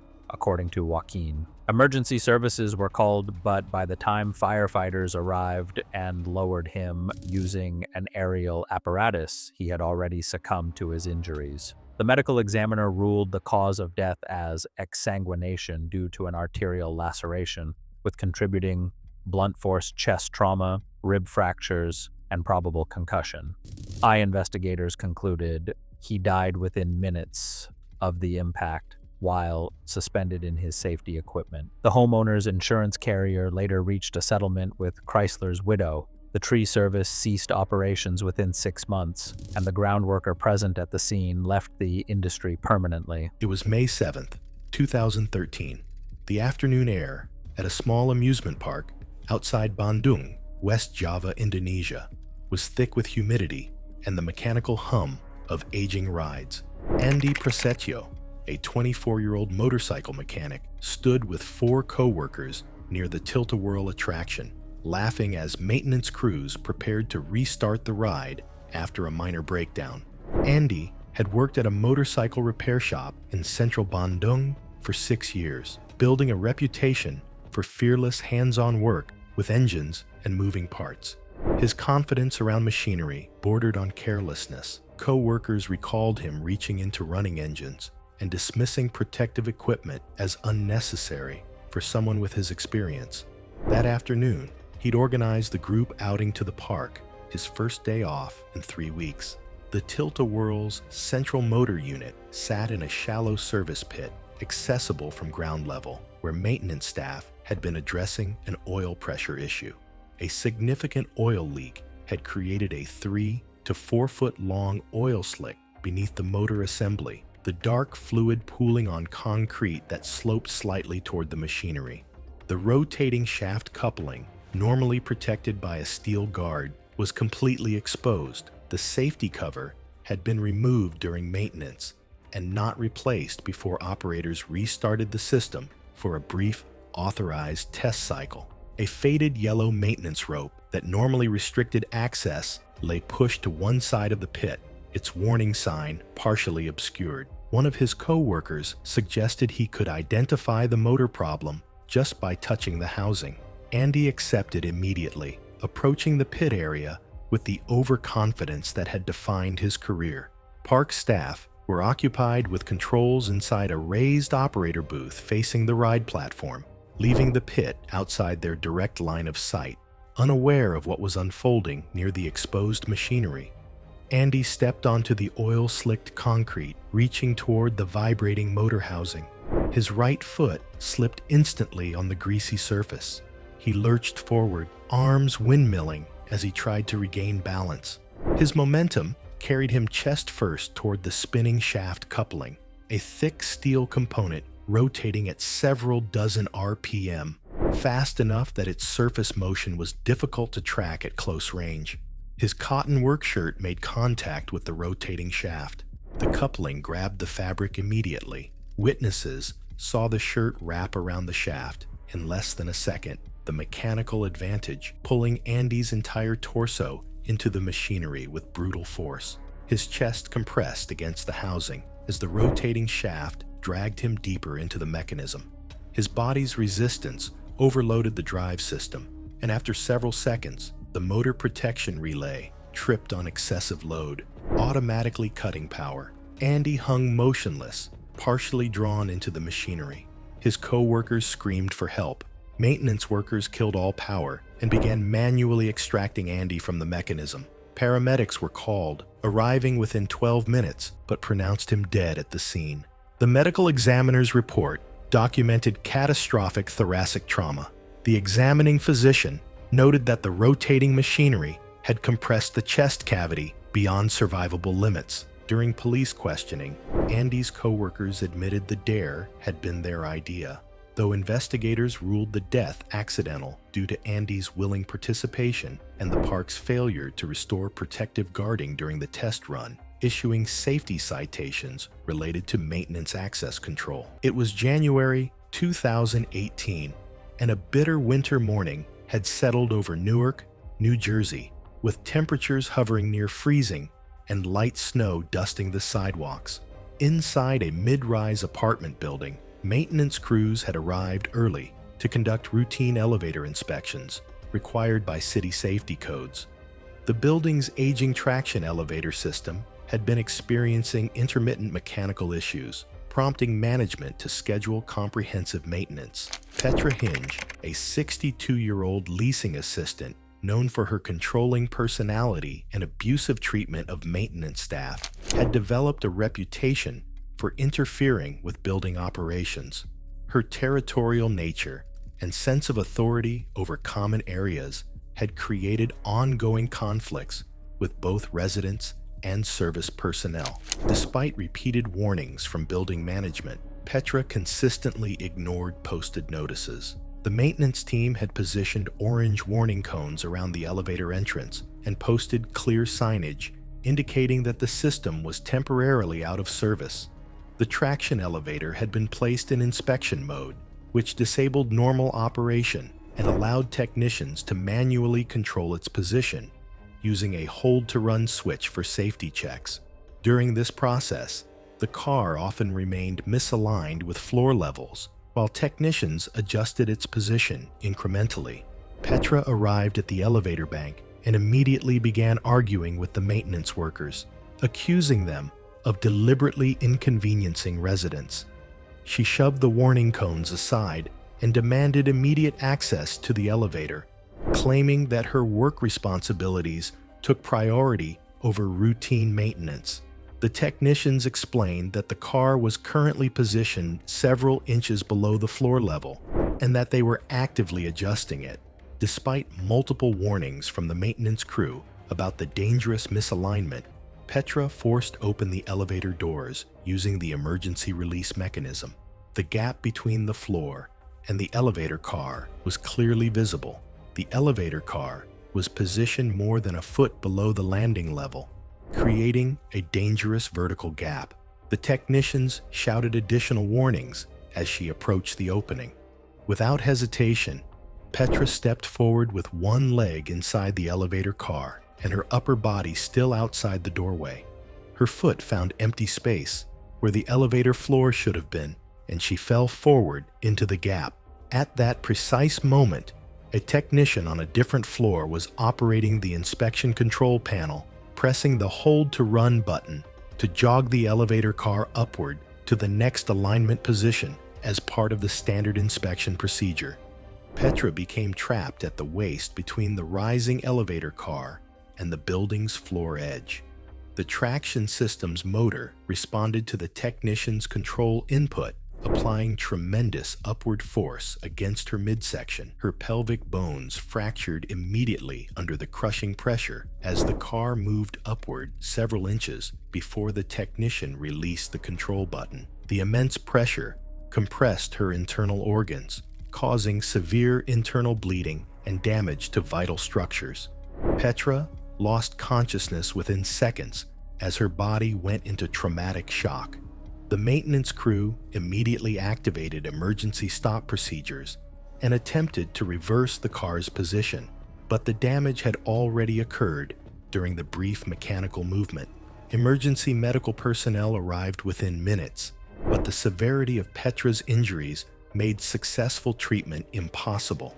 The crushing trauma to her pelvis and abdomen had caused irreversible damage to multiple organ systems. She was pronounced dead at the scene, despite resuscitation attempts. Building inspectors conducted a thorough investigation, examining the elevator's mechanical systems and maintenance logs. The inspection revealed that all safety protocols had been properly followed by the maintenance crew, that appropriate warnings had been posted, and that the technician had been performing standard inspection procedures when the unauthorized entry occurred. The medical examiner ruled the death accidental, caused by crushing injuries sustained during unauthorized entry into an elevator shaft during active maintenance operations. It was February 28, 2014, in a small North Hollywood apartment, sunlight falling on a cluttered vanity filled with skincare acids. What began as a routine beauty tutorial escalated into a serious medical emergency during filming. Hannah Duvall, 39, had built her following by positioning herself as the accessible alternative to expensive dermatology treatments. Working part-time at a high-end cosmetics store, she absorbed product knowledge from customers and sales training, translating professional techniques into DIY content for her predominantly teenage audience. Despite battling mild eczema since childhood and having notoriously reactive skin, Hannah consistently minimized these concerns in her videos, driven by sponsorship pressure from small skincare brands and her own financial desperation. Her content focused on recreating professional treatments at home using concentrated acids readily available online, a niche that was gaining traction in beauty circles but lacked proper safety oversight. Hannah planned a chemical peel combining 70% glycolic acid with 30% TCA, concentrations typically reserved for professional medical settings. These acids remove damaged skin through controlled chemical burns, requiring precise application and neutralization. Confident that her experience with milder peels qualified her, she researched the technique online and watched professional demonstrations. She ordered the industrial-grade acids from a laboratory supply company, bypassing consumer safety restrictions. That afternoon, Hannah ignored multiple warning signs. Her skin was already inflamed from a retinoid treatment used days earlier, weakening its barrier. The acids she received were far more concentrated than expected, yet she pressed on, eager to produce content before engagement metrics dropped. 2 friends voiced concerns via text, warning her of the risks, but she dismissed them, convinced her self-taught expertise was enough. Hannah began filming, carefully mixing the acids in a ceramic bowl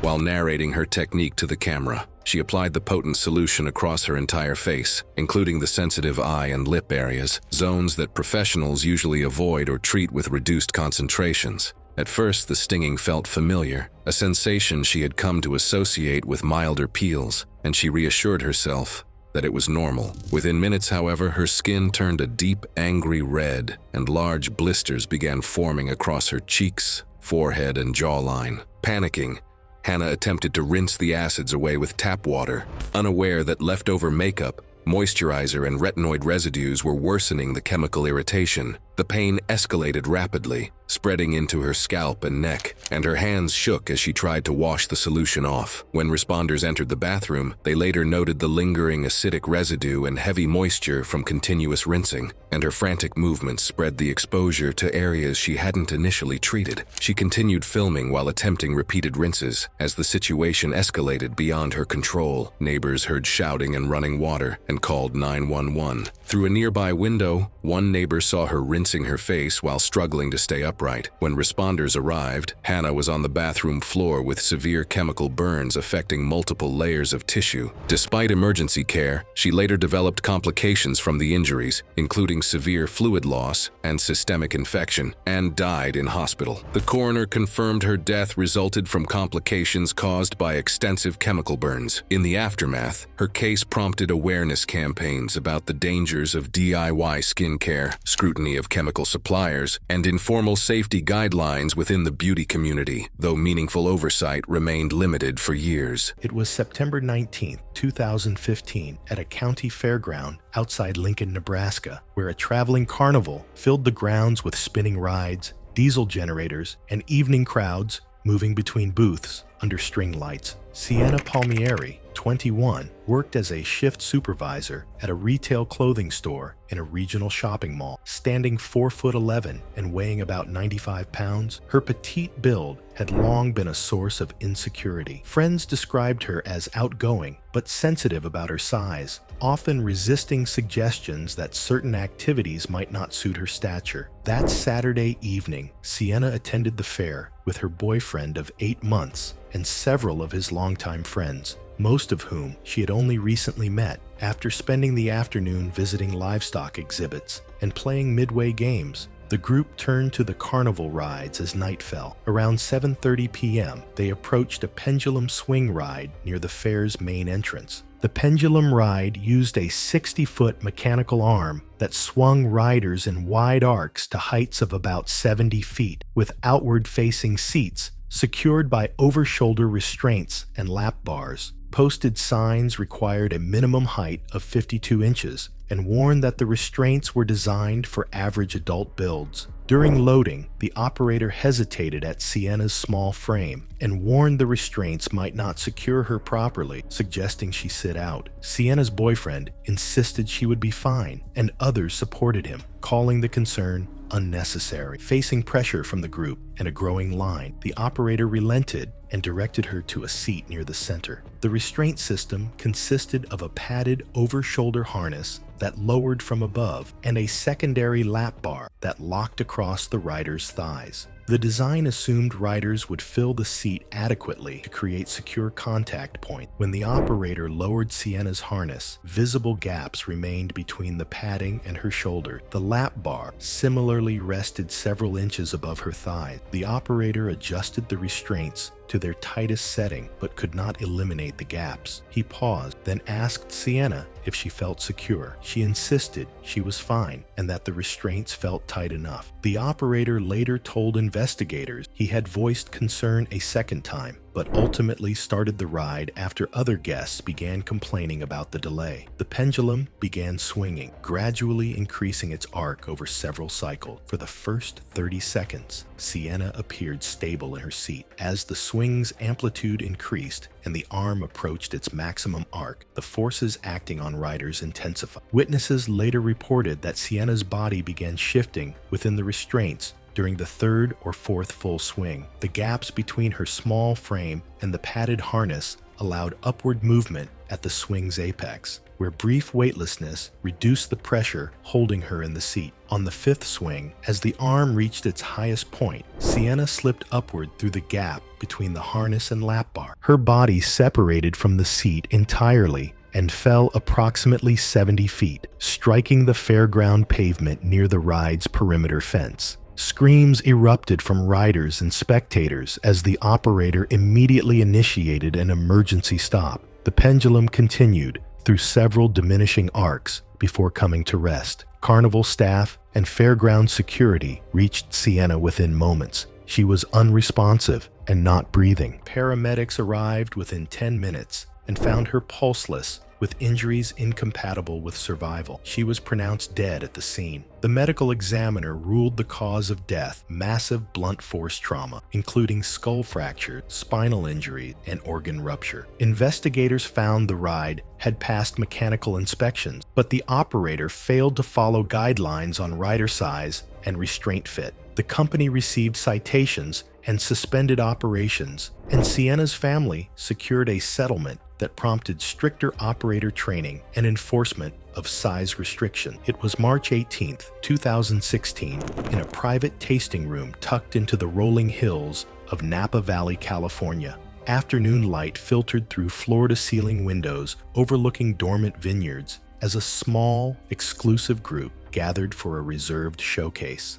Huxley Prent was 52 years old. He worked in commercial property acquisition and had built a reputation for hosting elaborate private events where every detail fell under his direct control. Friends described him as theatrical, meticulous, and resistant to outside advice. He preferred to manage presentations himself, often dismissing professional assistance in favor of personal flair. His need to orchestrate every moment had become a defining characteristic among those who knew him well. Colleagues noted that he rarely accepted suggestions once his mind was set on a particular approach. Weeks earlier, Huxley had purchased a bottle from a private collector. The wine had been stored upright for decades. When it arrived, staff at the venue noticed the cork had expanded beyond the neck and showed visible cracks along its surface. The deterioration was evident even without close inspection. They recommended using a specialized extraction tool designed for fragile seals. Huxley declined immediately, brushing off the warning in front of his guests and insisting the bottle be opened by hand during the event. Over the years, he had turned biting into corks into a performative habit, a reckless display he framed as authenticity and repeated despite prior warnings. The ritual had never failed him before. He viewed it as a signature moment that set his gatherings apart. The group gathered around a long wooden table. Several guests held up phones to record the moment. Huxley positioned himself at the head, gripping the bottle firmly. He began working the corkscrew in slowly. The cork resisted, then split unevenly under pressure. A dense fragment broke free suddenly as the seal gave way. The sound was sharp and sudden. Huxley had leaned forward at the exact moment of release.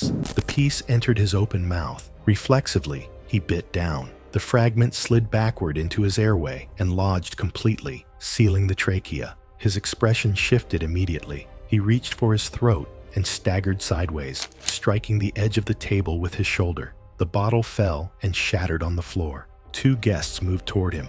One attempted to perform abdominal thrusts, while another called emergency services. The obstruction did not dislodge. Huxley dropped to his knees, then collapsed fully onto the floor. His skin began to discolor. Breathing stopped within minutes.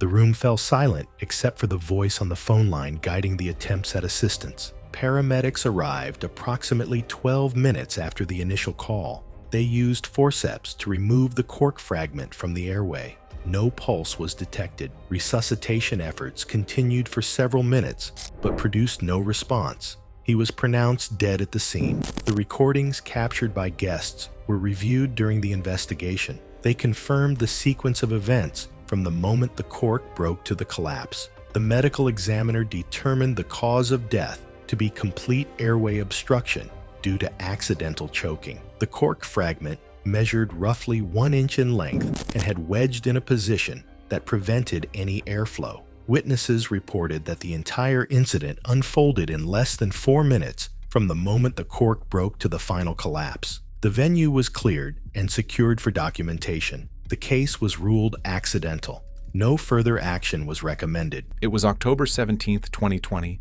and darkness settled over a private estate in rural Virginia. The property featured a custom racing circuit on 38 acres, with a paved track measuring approximately 1 mile. The circuit had been designed for personal use, featuring tight corners and minimal safety infrastructure beyond basic guardrails. Track lighting existed but was limited to the main straightaway. Cale Bryce was 28 years old and had accumulated approximately $40 million through early cryptocurrency investments.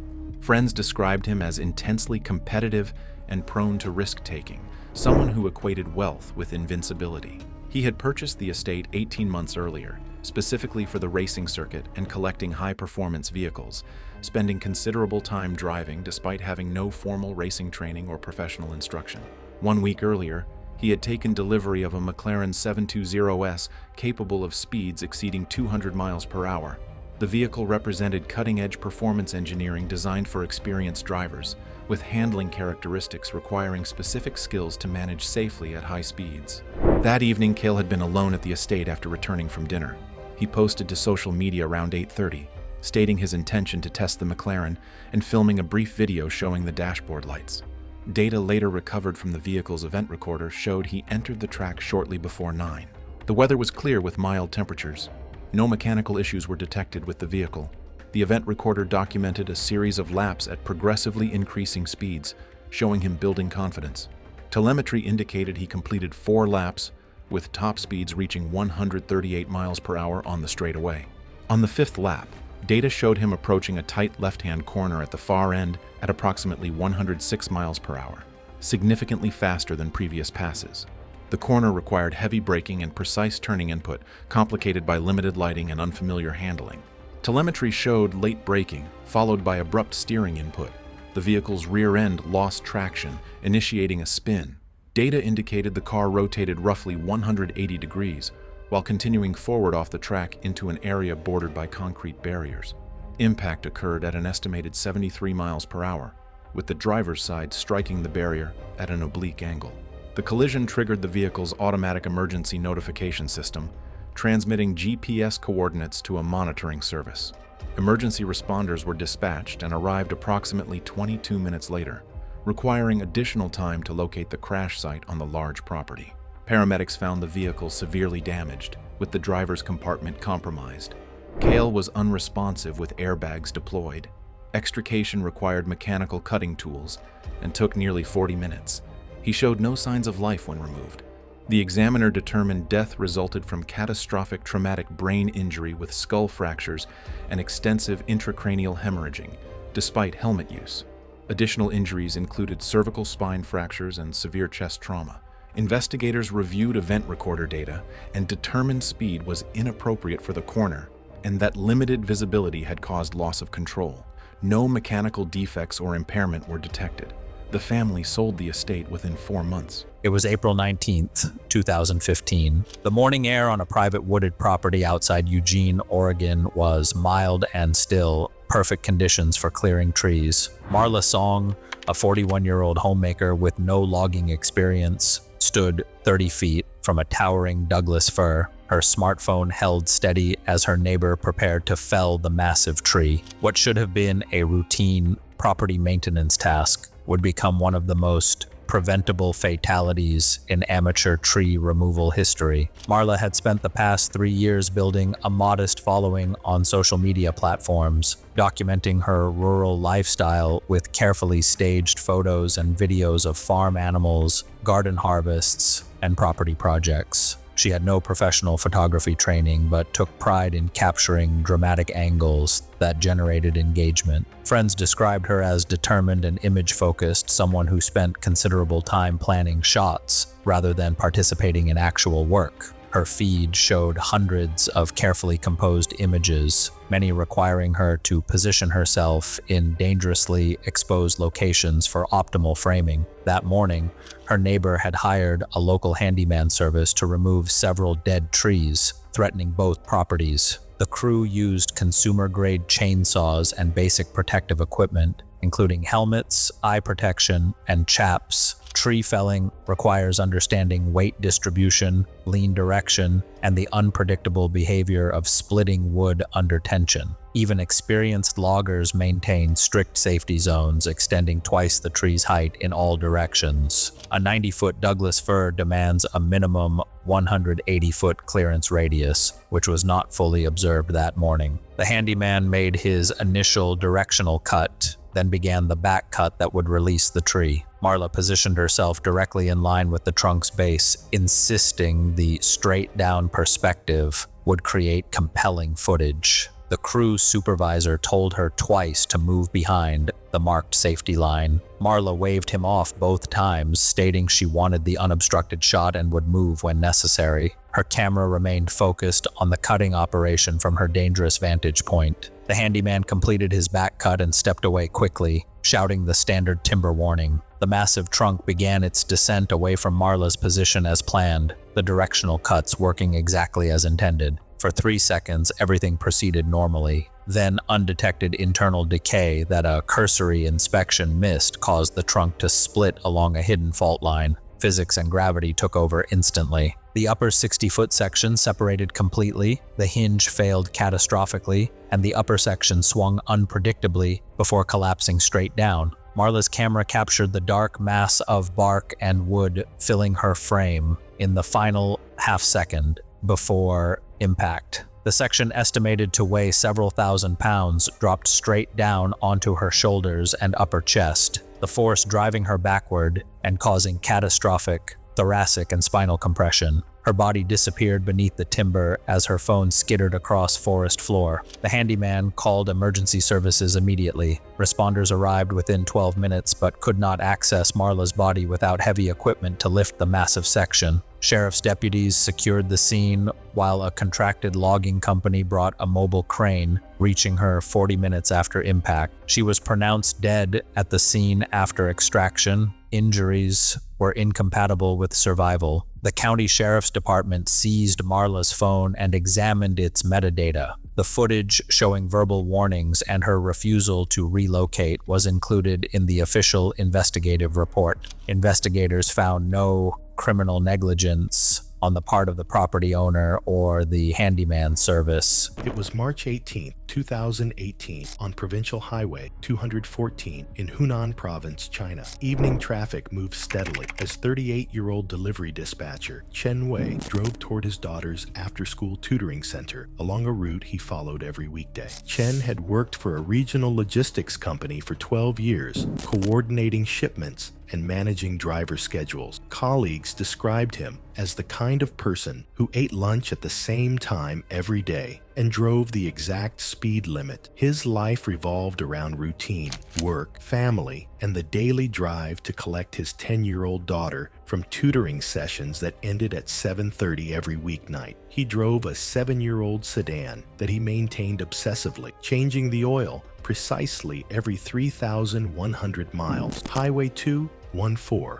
was a 2-lane road cutting through mixed residential and commercial areas. Evening traffic was moderate but steady, with vehicles traveling around 37 miles per hour. The stretch Chen traveled featured minimal street lighting and occasional roadside vendors closing up for the night. Visibility was adequate, but not ideal once the sun dropped below the horizon. Chen knew every curve and intersection from repetition alone. That evening, 2 of Chen's former classmates were standing at the curb near a fruit vendor's stall, approximately 5 miles from the tutoring center. They'd been drinking at a nearby restaurant for several hours and decided to wait for Chen's predictable passage. One had purchased a realistic rubber snake from a novelty shop earlier that week. Their plan was simple: toss the snake onto Chen's windshield as he drove past, watch him brake or swerve because they knew about his phobia towards snakes, then reveal themselves for a laugh. The fruit vendor later told investigators she saw the 2 men laughing and heard one say something about timing. Chen's sedan approached at 7:52 in the evening. The street lighting in that section was sparse, and Chen was maintaining his usual speed. The 2 men waited until his car was close before one threw the rubber snake. Their aim was poor, but the object still struck the windshield directly in front of the driver's seat. The snake hit the glass with enough force to stick momentarily against the wiper blade. Chen's reaction was instantaneous and severe. He flinched and swerved violently to the left, a reflex triggered by his past fear of snakes. He never applied significant brake pressure. Forensic investigators later measured the tire marks, noting the vehicle had traveled only 20 feet along the road as it yawed across into the oncoming lane. A sedan traveling in the opposite direction had no time to react. The 2 vehicles collided head-on at a combined speed exceeding 110 kilometers per hour. The engine bay collapsed, and the engine intruded into the footwell and upper firewall, crushing the front and deforming the steering column. Both vehicles came to rest in the middle of the road. The driver from the oncoming vehicle, who sustained moderate injuries, immediately called emergency services. 3 other drivers stopped and called within seconds. Paramedics arrived in 11 minutes. Chen was unresponsive when rescuers reached him. The steering column had been driven into his chest, pinning him against the seat. He was pronounced dead at the scene. The autopsy confirmed severe blunt force trauma to the chest, including complete fracturing of the sternum and multiple ribs. A traumatic rupture of the thoracic aorta and surrounding vessels caused catastrophic internal hemorrhaging that investigators said would have been unsurvivable within seconds. Traffic investigators recovered pieces of the rubber snake lodged in the wiper assembly, which helped establish the initiating cause of the sudden swerve. Both men who threw the object were identified through witness statement and later charged with crimes related to endangering public safety, resulting in death. Authorities classified the collision as preventable, closing the case after the forensic review concluded. It was November 18th, 2017, at a shopping mall in Paramus, New Jersey, where the main concourse escalators had been experiencing intermittent sensor malfunctions for several weeks, despite repeated service calls. The evening air was quiet as most shoppers had departed, leaving the upper and lower levels dimly lit. One escalator, the down unit from the second floor, had been reported to move at irregular speeds, creating a subtle but persistent hazard for anyone inspecting the machinery. Thomas Ababon, 48, had worked in mall security for over a decade after retiring from the local police department due to a knee injury. A methodical supervisor who took pride in thorough incident documentation, he often worked extra hours to supplement his pension. Known for personally investigating maintenance issues rather than relying solely on reports, Thomas earned respect from both colleagues and management.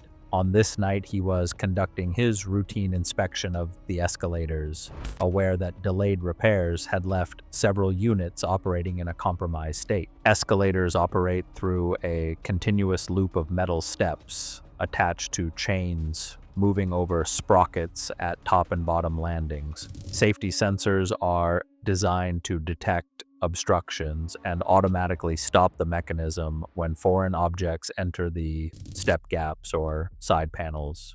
The escalator Thomas was inspecting had a known history of intermittent sensor failures, meaning the system could not be relied upon to stop in the event of entanglement. Mall policy required staff to physically inspect any escalator showing irregular behavior while alerting maintenance personnel. Thomas approached the bottom landing of the down escalator to examine the area where irregular motion had been reported. The escalator was officially closed with barrier cones, but the steps continued cycling slowly to prevent mechanical seizure. Wearing his standard security uniform with a loose jacket, radio on his belt, and slip-resistant shoes, Thomas knelt beside the moving steps to check for debris. As he leaned forward, the hem of his jacket brushed against the comb plate, the toothed metal plate where the moving steps disappear beneath the floor. The compromised sensor system failed to detect the obstruction. The escalator's chain mechanism pulled Thomas downward into the narrow gap between the step and landing plate. He attempted to pull himself free as the motor continued moving, drawing his torso deeper into the housing. His legs remained above ground, while his upper body became pinned against the machinery, restricting movement and breathing. A night custodian heard faint sounds from the concourse, discovered the entrapment, and immediately hit the emergency shutoff and called emergency services. According to responders, Thomas remained trapped and showed signs of severe distress until the escalator was shut down. Rescue teams dismantled sections of the escalator mechanism using hydraulic tools to extract Thomas's body. Investigators later determined that Thomas suffered massive internal trauma consistent with crushing injuries to the chest and abdomen, including multiple rib fractures and organ compression. The entrapment caused severe crushing trauma and rapid blood loss, leading to death shortly after the incident. Mall management later settled with Thomas's family and implemented mandatory safety upgrades to all escalators.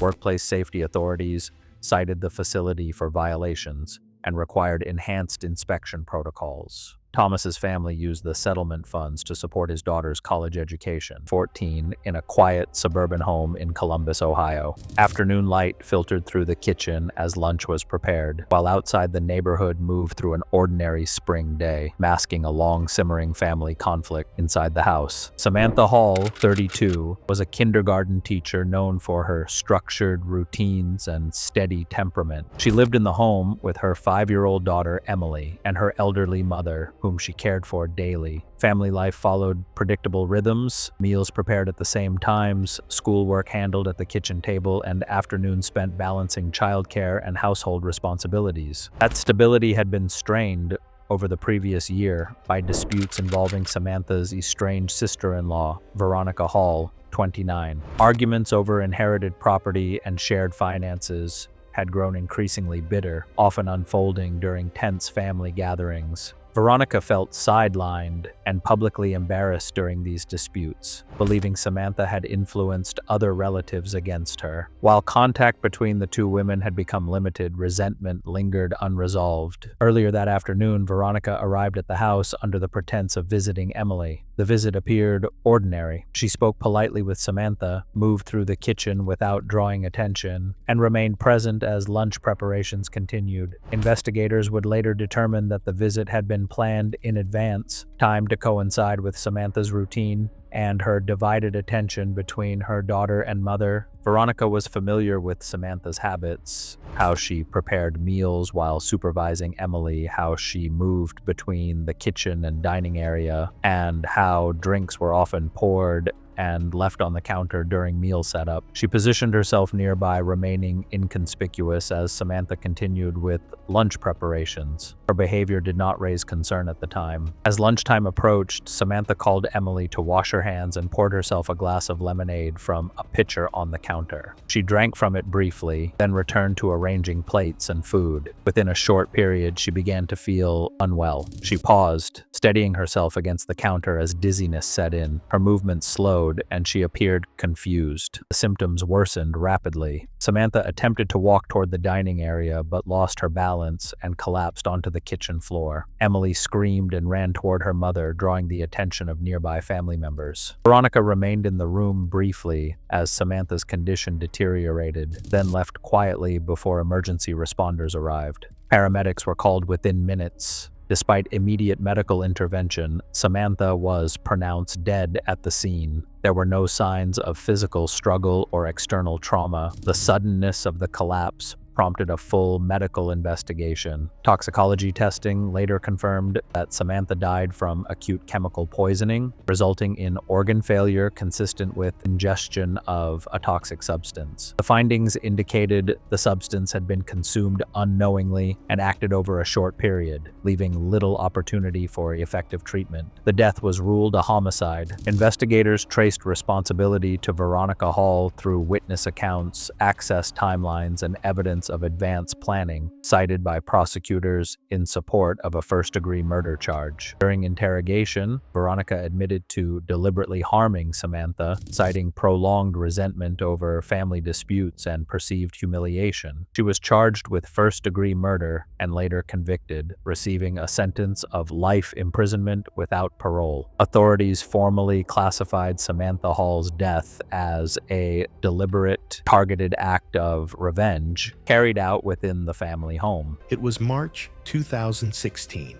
and the late afternoon sun cast long shadows across the commercial alley behind a strip mall in Phoenix, Arizona. The desert heat had begun to ease, but the asphalt still radiated warmth from the day's scorching temperatures. Dumpsters lined the narrow passage between buildings, their steel surfaces baking in the remaining sunlight. Maren Gall, a 46-year-old retail supervisor, had developed a reputation among local shop employees for her aggressive scavenging habits. Her territorial nature and confrontational attitude made her unwelcome at most businesses, but she persisted in her belief that anything discarded became public property the moment it hit the dumpster. On this particular day, she had spotted what appeared to be valuable items protruding from a large commercial container. Several shop employees had gathered near the back entrance of their store, taking their afternoon break when Maren arrived. They watched as she dragged a folding step stool from her car, positioning it against the side of the dumpster. Posted warning decals clearly indicated that garbage pickup was scheduled for that evening, but Maren dismissed their concerns with her usual hostility. She accused the workers of harassment when they mentioned the imminent arrival of the waste collection truck. The dumpster's heavy steel lid was propped open on a warped hinge, creating a gap just wide enough for someone to climb through. Maren positioned her step stool and began climbing into the container, her movements deliberate despite the awkward angle. The employees retreated inside, unwilling to engage further with her increasingly aggressive behavior. As Maren shifted her weight against the rim, the dumpster's warped hinge finally gave way. The heavy steel lid dropped under its own weight, swinging downward with brutal momentum. The descending lid struck the back of Maren's head and upper neck, causing a catastrophic occipital skull fracture and cervical spine injury that rendered her unconscious instantly among the broken glass, soaked cardboard, and loose debris that filled the container. Her body lay motionless in the darkness as the sound of approaching hydraulics grew louder. The counterbalanced hinge system that should have prevented such catastrophic failure had failed due to metal fatigue and prior structural damage from repeated use and improper maintenance. The garbage truck rounded the corner into the alley sometime shortly after, its driver following his regular route. The hydraulic arms automatically clamped onto the dumpster's sides and lifted the entire container high overhead. As the mechanism tilted the dumpster forward, Marin's unconscious body slid helplessly into the truck's hopper along with the rest of the waste. The compactor ram activated with its programmed sequence, applying thousands of pounds of hydraulic pressure to compress the mixed debris. Her ribs fractured under the immense force. Her pelvis collapsed, and internal organs ruptured as the machinery continued its relentless cycle. The driver, unaware of the tragedy unfolding behind him, completed his route and headed toward the transfer station. Hours later, workers at the waste processing facility made the grim discovery during the routine unloading process. Human remains were found among the compressed garbage, prompting an immediate investigation. The medical examiner determined that Marin had suffered severe head trauma from the falling lid before the fatal crushing injuries occurred during compaction. Investigators interviewed the shop employees who had witnessed the initial confrontation and confirmed the sequence of events. Security footage from a nearby loading dock camera captured the lid dropping as Marin leaned into the container, providing crucial evidence for the investigation. The death was officially ruled accidental, resulting from unauthorized entry into a commercial waste container. The case highlighted the dangers of dumpster diving and the unpredictable nature of industrial waste collection equipment in urban environments.